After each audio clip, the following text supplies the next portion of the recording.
Hizi ni ripoti za ASAM Online TV ambapo siku hii ya leo Wizara ya Utalii na Mambo ya Kale kupitia Idara ya Utalii wamefanya ziara maalumu ya kuwatembeza watu wenye mahitaji maalumu wa mkoa wa Kaskazini katika sehemu mbalimbali za vivutio ambavyo vipo hapa Unguja ili waweze kujionea hali halisi ambayo ipo katika sehemu za historia, lakini katika maeneo ya mashamba, lakini pia kujionea jinsi viungo vinavyopandwa lakini pia vinavyokuzwa. Mimi ni Angel Paul, lakini nyuma ya kamera ni Madina Omar.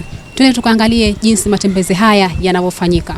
Leo tumekuja katika ziara ya kupitia vivutio vya utalii tukiwa na watu wenye mahitaji maalumu wa mkoa wa Kaskazini Unguja. Lengo la ziara hii ni kuhamasisha utalii wa ndani, lakini pia kuona kwamba utalii unawashirikisha watu wote, wakiwemo hawa watu ambao wana mahitaji maalum.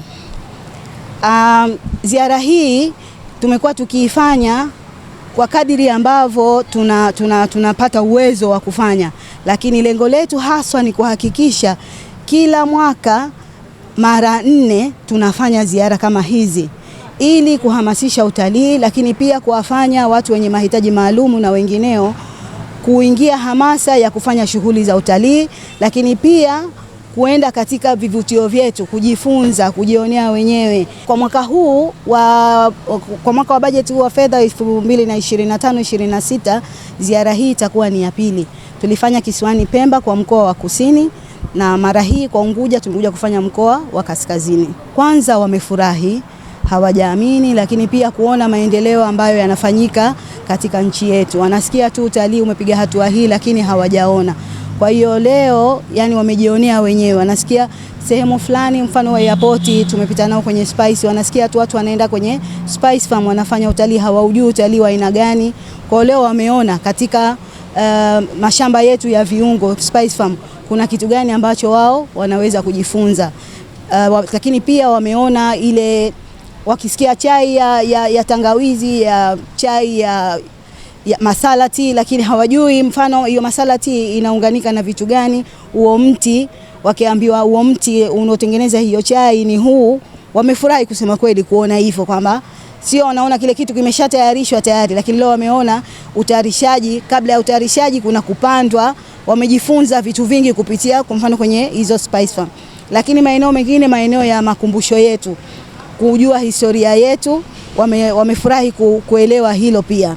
Nimefarajika sana leo kupata safari hii iliyotayarishwa na afisa wa Kaskazini kuhusu walemavu, sababu safari hii imenipa fursa ya kusema kwamba bado walemavu wanatambulika na walemavu wanahitajika.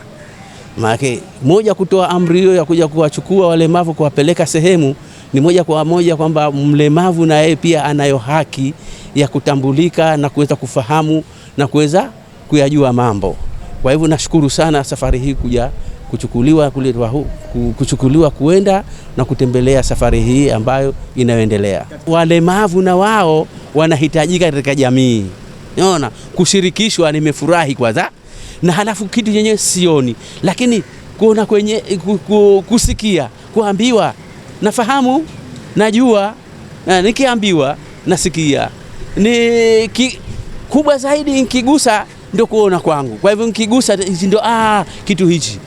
Maana kuna kusikia na kuona, lakini ukigusa unajua kumbe kitu fulani kiko hichi. Kwa hivyo hiyo ni faraja ambayo naipata kwamba nikihadisiwa. Na mfano kama pale tumehadisiwa mapicha.